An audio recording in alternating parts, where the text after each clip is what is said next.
What's up, everybody? We're here on FreeCodeCamp.org, and we are looking at the daily coding challenges that they just started putting out last month. This is a new feature on the website, so you can just go on. If you go to the curriculum page, once you've made an account, this is the curriculum page.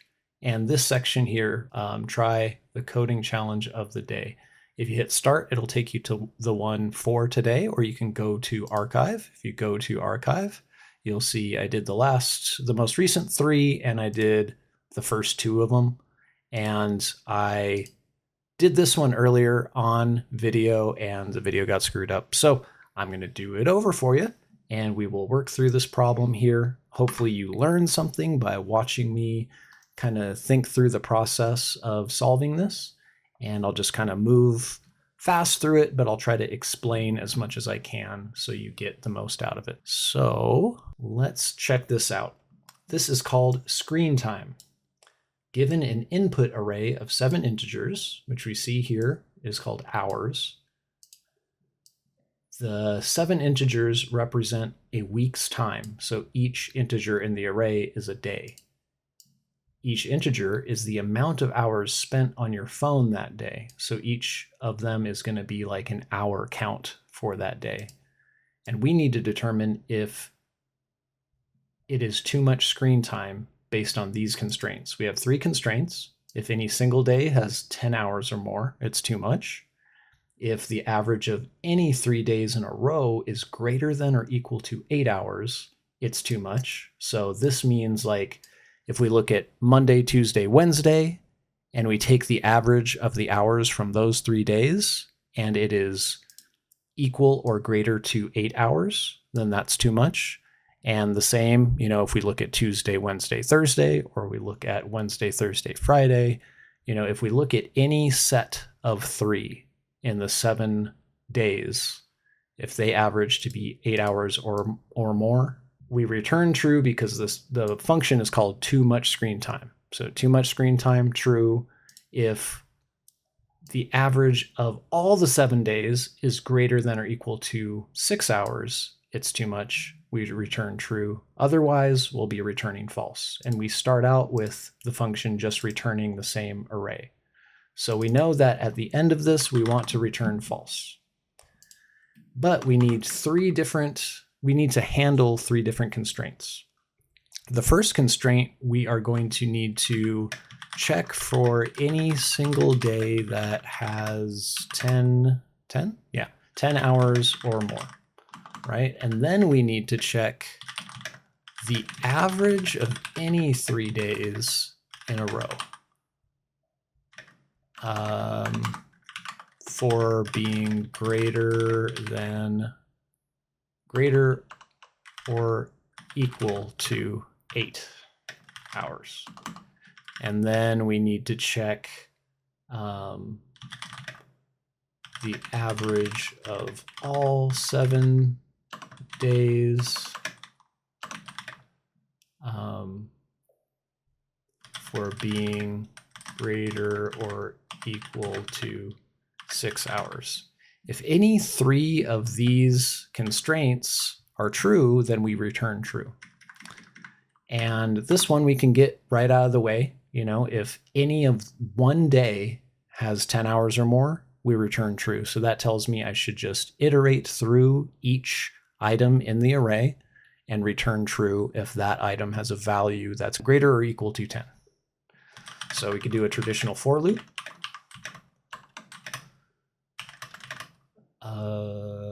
Hours.length, because we're iterating through every item in the array. And if hours at I is greater or equal to 10, then we return true. Cool.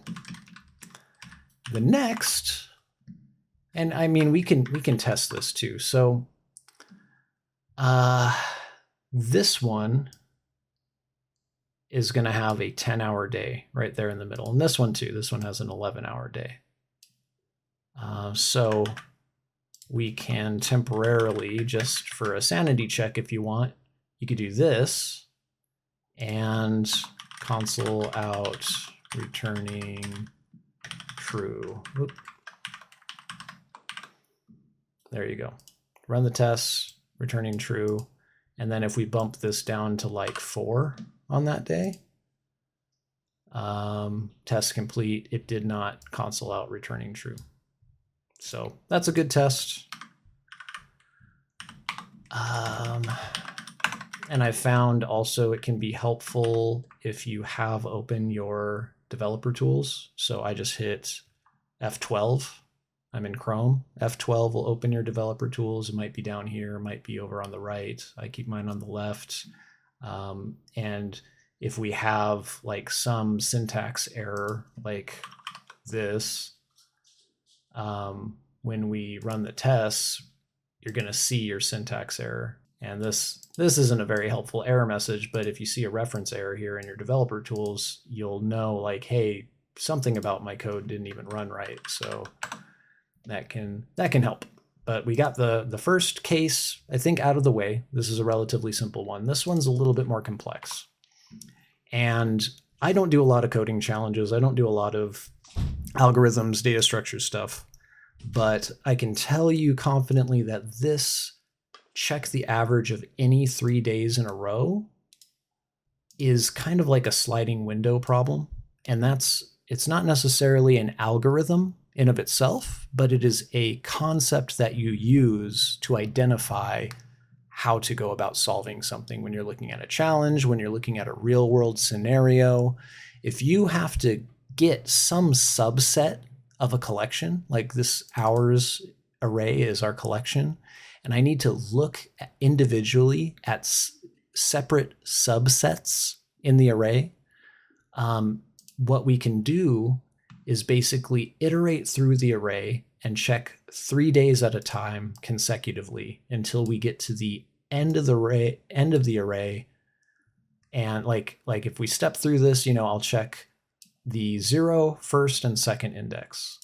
And then I'll check the first, second, and third index. And then I'll check the second, third, and fourth index. And then the third, fourth, and fifth. And then the fourth, fifth, and sixth index. To just get my feet wet or something, if you're not in like a time crunch, you could start by just like getting the average of the first 3 days, because you're going to have to check 3 days at a time. You can check kind of the first 3 days, and I'll just do it with a traditional for loop. I try to gravitate toward using traditional for loops when I can, because generally in JavaScript, it seems like they run faster than the for each call on an array, or the advanced for loop, whatever you want to call it. This form of for loops is usually more performant depending on what you're doing, as far as I know. So for each of the first 3 items, I'm going to add to this sum variable the item at I. I'm going to get the average by dividing it by the number of items. And if that average is greater than or equal to 8, I'm going to return true. So that isn't the solution. That's just the first 3 items. But in doing this, usually like when I'm in a situation, I'm trying to figure something out, it helps me, instead of just sitting there staring at the code and, maybe writing something down or taking notes or drawing a diagram, whatever. Sometimes it helps me to just code something. And that helps me get my juices flowing, that it's like, okay, I see the pattern. Now I just need a way to replicate this pattern in a way where I iterate from the index that I start to the index that I end in three item increments, and then iterate that down the array. This is the sliding window idea. And really, I don't even need to alter the code that I just wrote, because I can write code to I think, iterate through the rest, and then we can clean it up a little bit. Now, I have the benefit of solving this earlier today, but this may not be exactly what I did earlier. Let's see. So I'll explain what I just did when I was talking.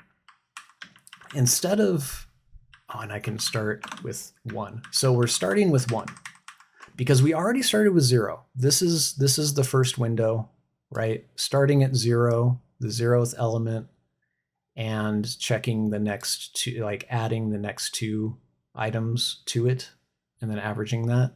Now I need to start at the first index as an index 1 of the array. In this I keep going over here to like try to illustrate what I'm thinking with this first test case. That would be number 2. This is the index 1. So I'm starting with index 1, and I'll use this sum variable that I still have. Like, what's in sum right now? Sum is the summation of 1, 2, 3, which is 6, right? So sum is 6, and now I need to move it down and get the sum of these 3. So I could take sum, subtract the previous, right? Because in the first iteration, this is going to be 0. And that's essentially what I want to do. I want to remove the 0th element, that value, and I want to add the next value, which is 4.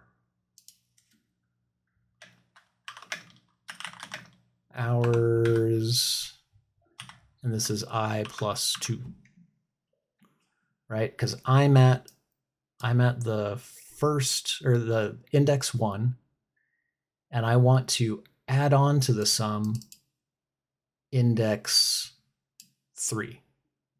0, 1, 2, 3, index 3. So I'm removing the 0th element, I'm adding the index 3 element. And now I have this window, and that's what sum is here. And then I can do the same sort of thing, take average and find the average there. And if the average is greater than or equal to 8, return true. And there we go. I said hour instead of hours array. So this should get me a sliding window effect where I am like iterating down the array in chunks of 3 elements at a time. And I can condense this, I think, with an if, because what's the problem? What's the problem if I totally remove this and just say, okay, start at the 0th element? What's going to be my problem? It's this guy right here. Because if I take 0 on that first iteration, I is 0, and I subtract 1 from it, now I'm looking for hours at the negative first index. That's out of bounds, and that's going to throw an exception. So instead, if I do something like this, if this is the first iteration, then how about I just do this loop instead? All right, that first loop I had in that earlier code, I'm gonna sum, and I would need to call this j because it's an inner loop. I don't want I want some new iterating value. Right? So if this is the first iteration, then I need to get the sum this way, where I just get the first 3. Else, I could do this.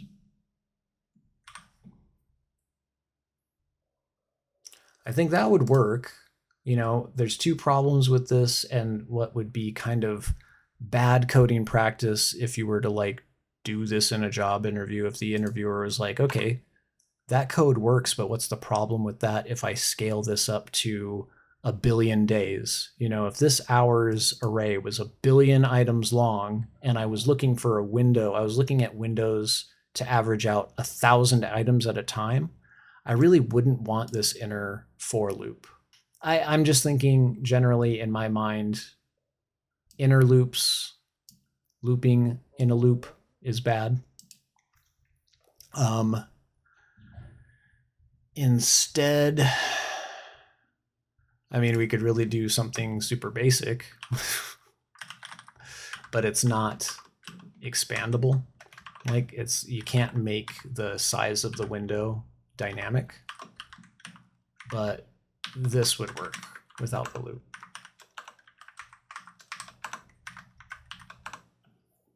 So for the purposes of this coding challenge, I think this is fine. It's fewer lines than having that extra first window code that I had.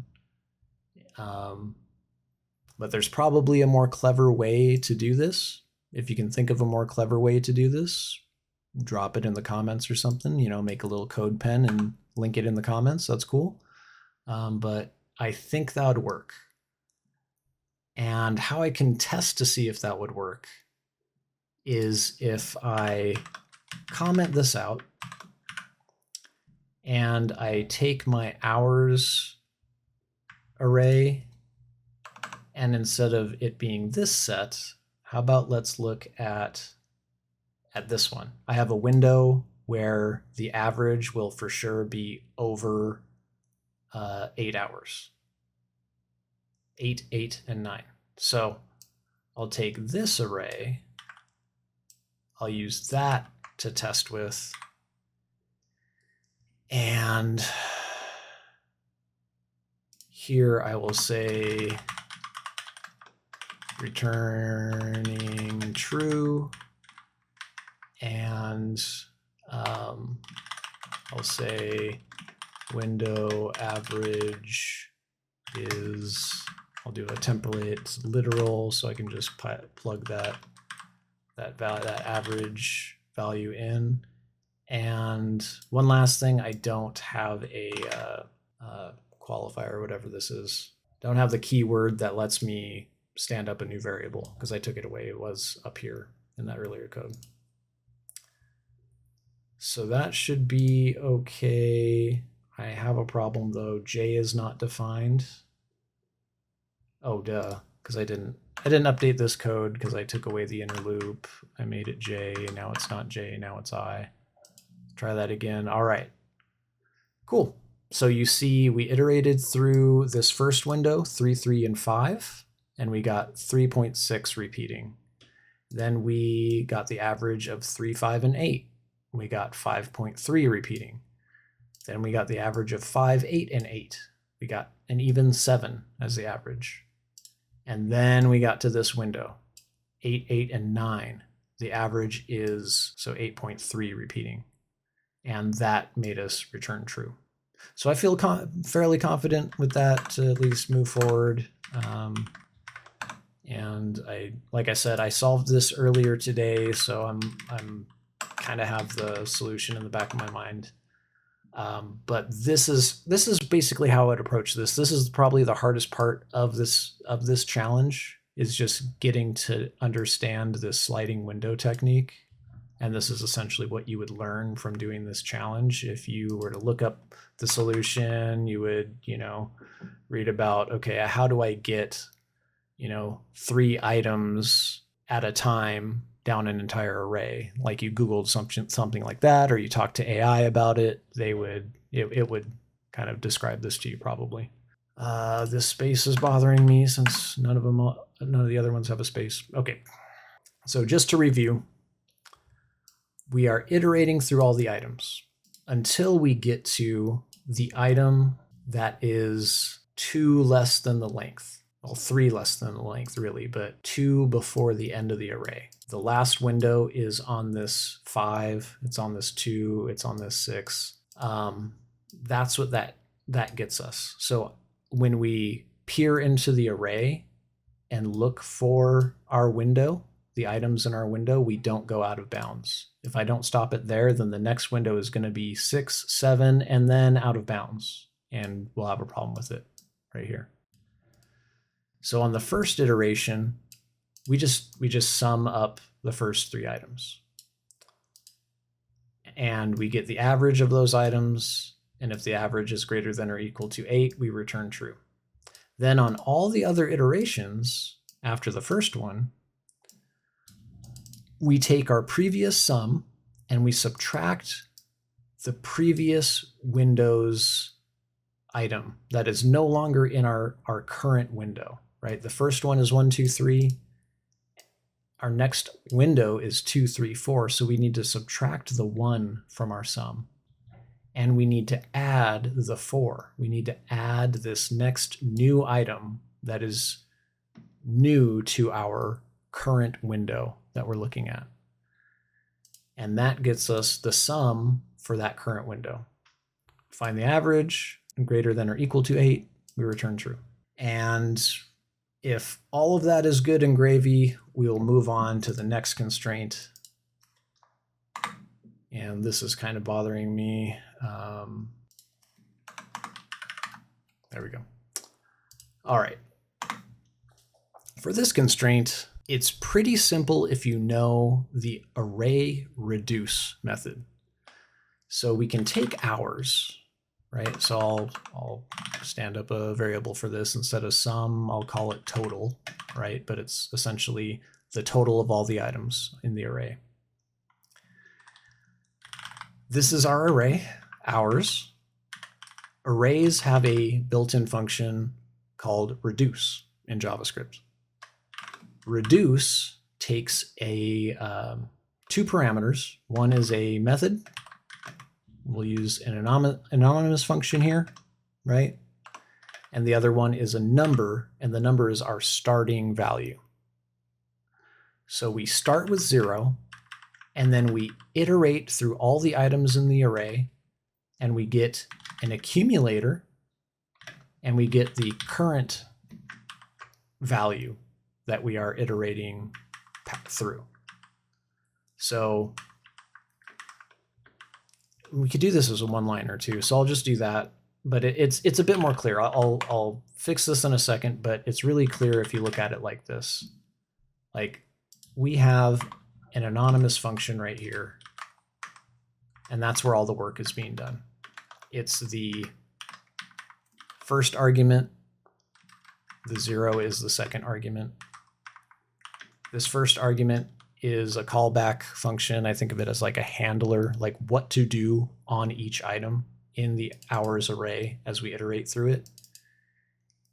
We have the accumulated value from all the previous iterations. So the first iteration, it's going to be 0. And then we take the accumulator and we add the current value. The current value would be 1. And then in our next iteration, our accumulator is going to be 1 because we just added 0 and 1. So we have 1 in the accumulator, and then our current value is 2. We add 1 plus 2. And then in our next iteration, we have the accumulator is 3, and our current value is 3. We add 3 plus 3, we get 6. Accumulator is 6. Current value is 4. Add those up, we get 10. Accumulator is 10. Current value is 5. Add those up, we get 15. And we iterate through each item in the array, accumulating the previous sum, thanks to our work right here. Now, I don't see a lot of people use reduce with like an actual fleshed out curly brace arrow function, anonymous function. Usually it's like, especially for an operation like this, it's a one-liner. So we could do this. And that's how you'll usually see it. And now we can just get the average. Total divided by hours.length, right? So this is the total of all the items in the array divided by how many items in the array there are. If that average is greater than or equal to 6, then we return true. Okay, and so I can remove our little test array up here. If we run the tests, we pass. Cool. So thanks for watching. I'm going to be doing videos like this as much as I can. I'll probably just try to wake up every morning and do one of these. This is the screen time challenge for September 12th. And this is your solution for that. And this is how you can think through finding that solution. If you like content like this, please subscribe. This is a brand new channel. Like I said, I am not the best developer. There's more elegant solutions than this. I won't always get the perfect solution, but that's why I'm doing this stuff, so I can get better, you know? And if you follow along, you can get better with me, and we will take over the world together, my friends. Take care. Have a good one.